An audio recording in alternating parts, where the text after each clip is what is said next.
got it. I got it.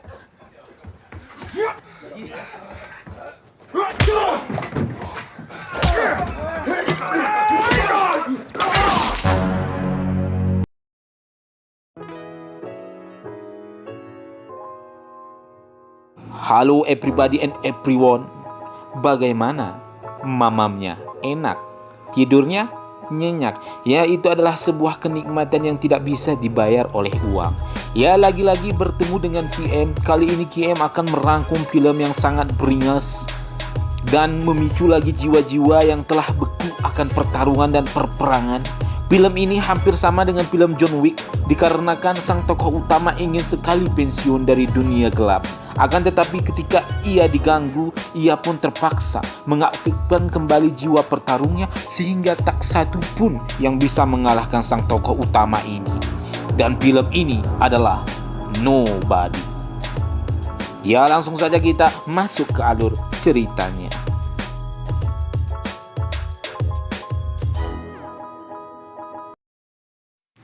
Diawali dengan menunjukkan si tokoh utama yang telah diborgol dan babak belur di ruangan interogasi. Kenapa bisa seperti ini? Maka dari itu, KM akan menceritakannya. Ini adalah sang tokoh utama yang bernama Hutch Marcel yang menjalani harinya seperti kepala rumah tangga pada umumnya yang memiliki istri, 2 anak putra dan putri. Hutch Marcel pun terus-terusan melakukan hal yang sama, alias monoton. Akan tetapi di suatu malam Hutch seperti menyadari ada perampok yang memasuki rumahnya dan ketika ingin menelepon polisi, ia pun ditodongi senjata. Perampok ini pun mengambil sedikit uang, jam alori Hutch, dan ketika si perampok ingin meminta cincin Hutch, tiba-tiba perampok yang satunya diterkam oleh anak putranya. Dan ketika ingin memukul perampok yang satunya lagi, Hutch pun tidak mampu melakukannya. Hutch dengan tenangnya menyuruh anak putranya untuk melepaskan perampok itu.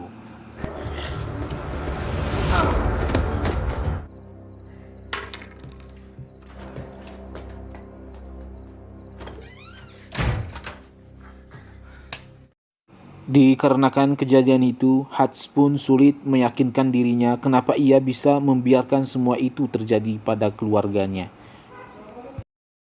Masih di malam itu, Hutch pun tidak bisa tidur, masih memikirkan kejadian yang telah terjadi.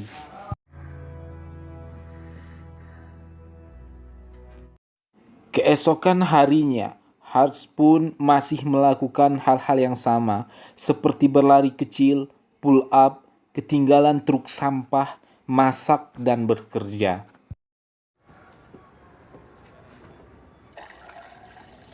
Akan tetapi, berita perampokan rumahnya itu pun cepat tersebar luas di kalangan teman-teman karyawannya dan memberikan Hutch senjata untuk berjaga-jaga. Dan Hutch pun menyimpan senjata itu di kulkas.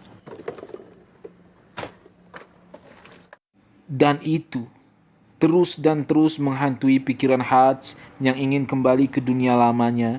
Di kantor pun ia berusaha mengingat gambar tato yang ia lihat di lengan si perampok tersebut.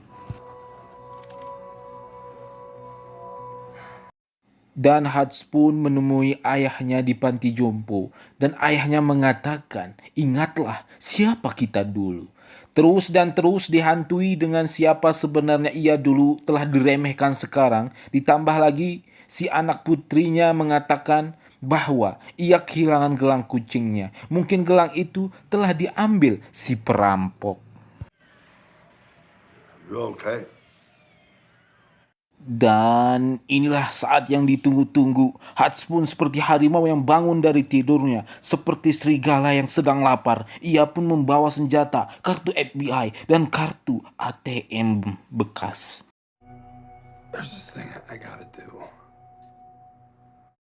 Dengan pengalaman yang sangat mumpuni, Hutch pun mengingat tato yang ada di lengan si perampok itu. Ya, barang tentu tato itu menjadi modal ia mencari si perampok tersebut. Ia mengelilingi semua toko pembuat tato. Sampai di satu tempat tato, Hutch pun ingin dikeroyok. Padahal Hutch datang dengan sopan menunjukkan kartu FBI yang sudah kadaluarsa.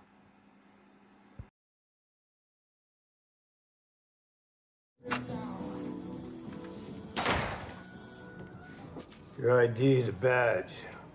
Expired, bud. Who are you? Ketika Hutch menjelaskan kehadirannya di tempat itu, salah satu anggotanya melihat tato di lengan Hutch. Seketika itu, nyalinya seperti kerupuk disiram air, ciut, seakan-akan ia tahu siapa Hutch sebenarnya. You too, old timer.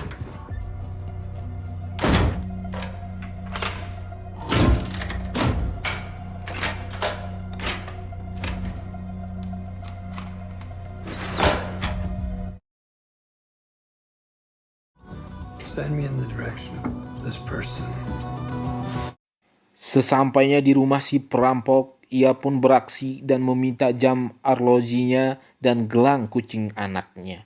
Akan tetapi si perampok itu merasa bahwa ia tidak mengambil gelang kucing anaknya. Ya tentu saja mereka ketakutan. Dan akan tetapi ketika melihat seorang bayi yang menangis, ia pun tak mampu mengeksekusi mereka. Kesal dikarenakan kegagalan itu, ia pun memukul-mukul dinding beton di tepi jalan.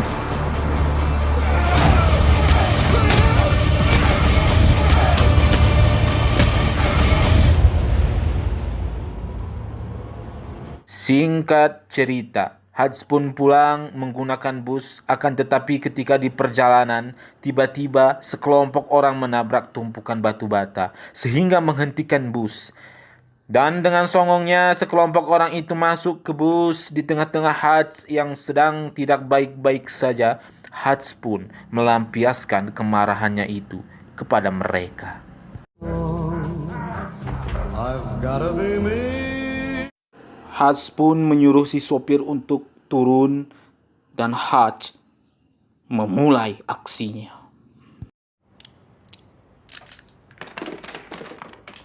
Got it. I got it.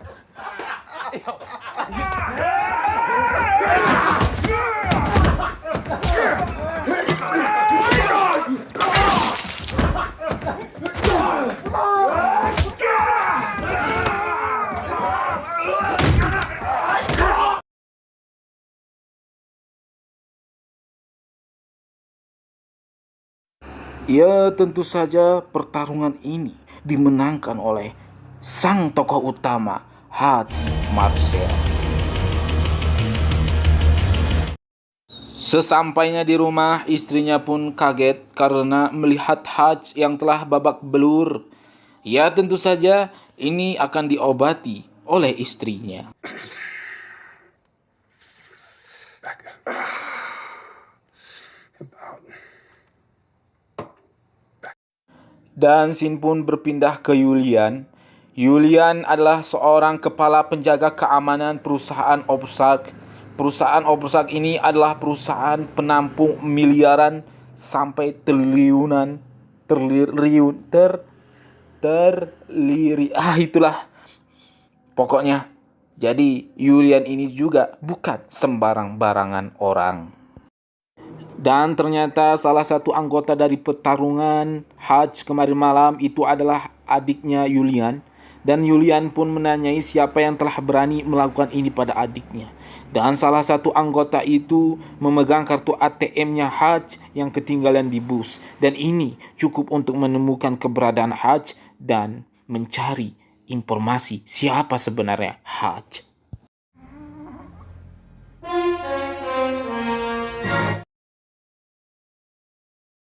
Dan Hutch pun masih melakukan hari-harinya seperti biasa, berlari-lari kecil, pull up, masak, dan ketinggalan truk sampah. Di pagi harinya, Hutch pun menerima teleponan. Ia menjelaskan bahwa salah satu anggota yang dipukuli Hutch adalah adiknya Julia. Dan ia mengatakan juga Hutch di dalam masalah. Ya tentu saja Hutch telah sering mendengar dan menerima ancaman ini. Ya dengan santuinya Hutch menutup teleponnya. Who was that? Just to distribute. Kemudian Hutch pun menerima informasi dari temannya bahwa Julian adalah seorang sosiopat yang kaya raya dengan sumber daya manusia yang sangat banyak.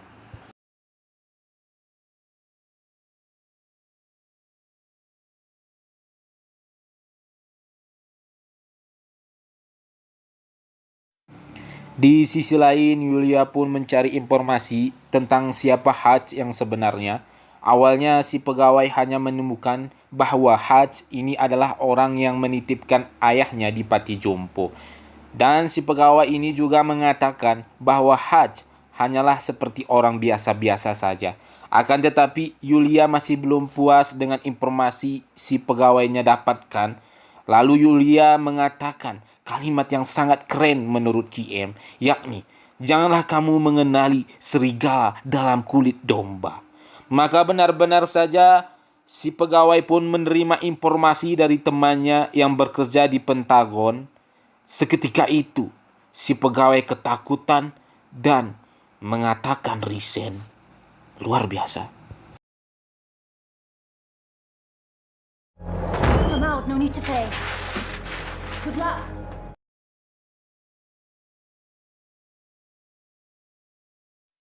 Malam pun tiba saat asik berkumpul dengan keluarga. Tiba-tiba Hutch pun melihat mobil yang datang. Hutch sadar bahwa itu adalah utusan Julian. Dan Hutch pun membawa istri dan kedua anaknya ke sebuah penyimpanan. Dan Hutch pun melawan pasukan itu sendirian.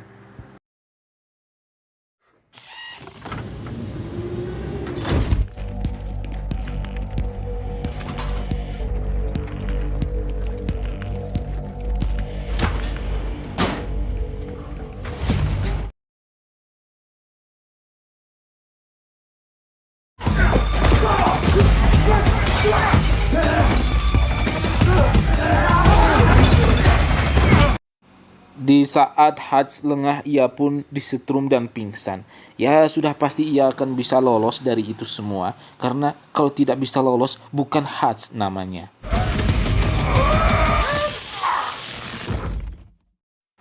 Hutch pun dibawa. Tetapi ketika di tengah-tengah perjalanan, ya pasti akan ada kekacauan lagi. Ya, seperti saya bilang tadi, bukan Hutch namanya jikalau tidak bisa keluar dari situasi yang seperti ini.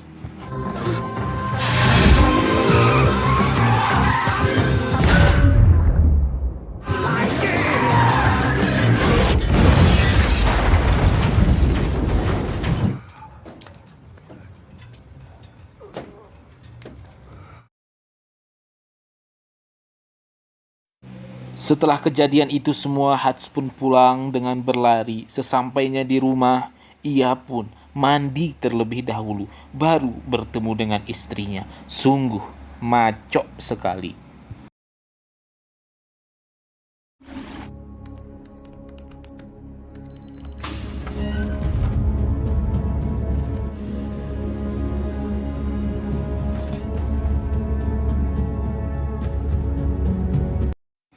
Lalu Hutch Marcel pun menyuruh istri dan anaknya untuk mencari tempat yang aman dan nyaman dulu untuk sementara ini.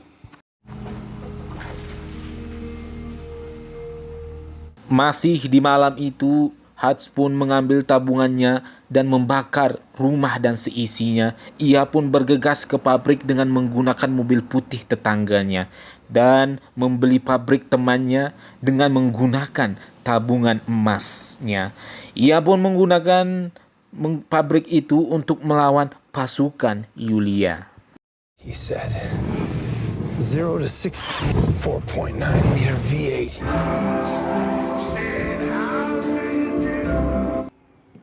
Now get out of here. Deal.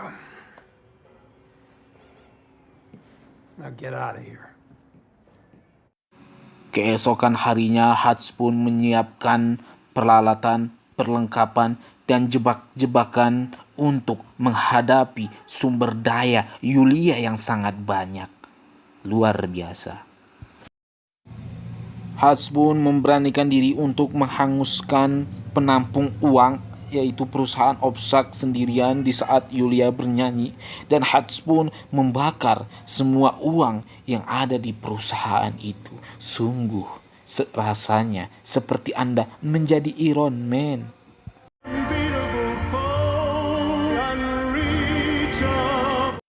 Dan Yulia pun kaget melihat Hutch telah duduk santai di depannya. Sungguh mental baja sekali ini si Hutch ya. Dan Yulia pun memerintahkan orang-orangnya untuk keluar.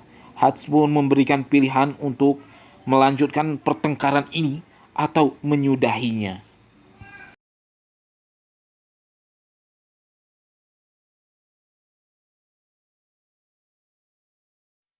Dan Hutch pun keluar. Setelah Hutch keluar, ternyata Yulia mengejar Hutch. Ya, berarti Yulia telah menentukan pilihan untuk melanjutkan pertengkaran ini. Dan Hutch pun mengarahkan mereka ke pabrik yang telah ia siapkan untuk melawan Yulia dan rekan-rekannya. Dan ternyata sesampainya di sana, ia pun dibantu ayah dan adiknya. Sungguh anak dan ayah yang luar biasa. Ngeri nih. Maka terjadilah pertempuran dan pertengkaran, perkelahian, apalah itu namanya. Ya, 3 melawan puluhan anggota Yulia. Ya, tentu saja ini dimenangkan oleh Hutch. Padahal sudah jelas di judul filmnya juga nobody. Tidak ada satupun yang bisa melawan si Hutch ini. Hutch ini sudah mumpuni di dalam bidang pertarungan ya. Masih aja sih melawan si Yulia. Ya, terakhir ketika semuanya kehabisan peluru, Hutch pun menggunakan bom.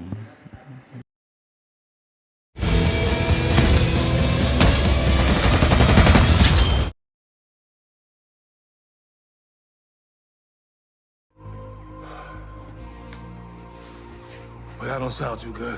Thank you. Thank you. Ya, selesai sudah pertarungan dan pertengkaran dan perkelahian ini. Ya, seperti film-film pada biasanya.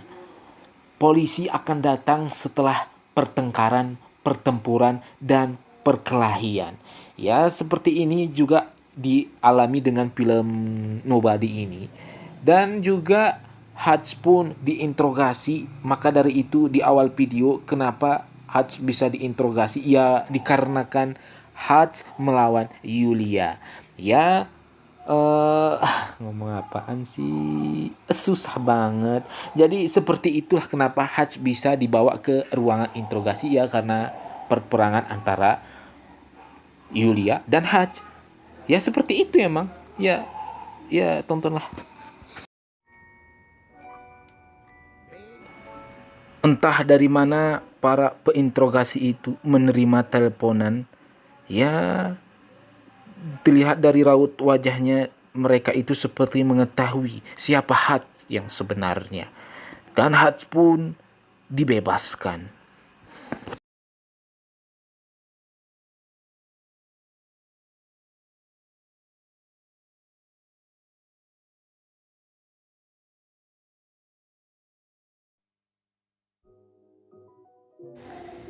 Film pun selesai. Ya, apa yang bisa kita ambil dari film ini, Brad and Sis, Everyone, dan Everybody? Ya, intisari yang bisa kita ambil dari film ini adalah janganlah kamu menilai seseorang itu dari penampilan saja. Seperti kata-kata bijak Yulian tadi, walaupun ia adalah seorang penjahat kakap ya, penyeludup uang miliaran atau triliunan, ia mengatakan, jangan kamu menilai serigala berkulit domba. Ya, itu sungguh kata-kata yang sangat bijak yang bisa kita digarisbawahi ya. Dan juga GM minta maaf ya, dikarenakan perekaman suara maksudnya perekaman suara itu terdengar suara motor atau suara mobil karena rumah juga di samping jalan ya. Mohon dimaklumi.